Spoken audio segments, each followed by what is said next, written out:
الناس السنجل اعملوا لايك، واللي مش مرتبط برضه يعمل لايك. والناس اللي مش سنجل يعملوا ايه؟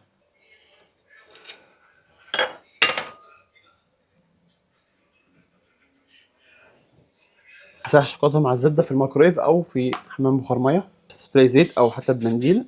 انا المنديل حتى همسح الزيادات. هنزل بشويه دقيق، لكن بس انا كل المود متغطي بدقيق. كده هنزل بالسكر، هنخلط الدقيق، كوكو باودر، هنزل عليهم برشه ملح بالويسك، هقلبهم كويس مع بعض. بعد كده هنزل باللون الاحمر، هنزل بالبيض شويه بشويه وانا بقلب. خلاص سيحت الشوكولاته والزبده قلبتهم مع بعض، انزل بيهم كلهم. اهم حاجه ما يبقاش درجه حرارتهم سخنه قوي عشان ما يبخلوش البيض. قلب كده تقليبه خفيفه، وبس هدلقه في الشفشه عشان اسهل في الصب. هنزل بقى بالعجينه على القالب، خبط خبطين، اتاكد ان هم كده كويسين. مش هعملها كلها تقريبا لحد يا اكسب حاجه بسيطه قوي، وهدخلها الفرن على حراره 190 تقريبا ربع ساعه تلت ساعه.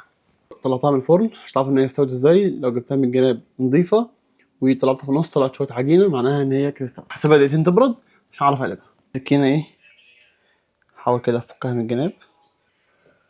خلاص قلبتها،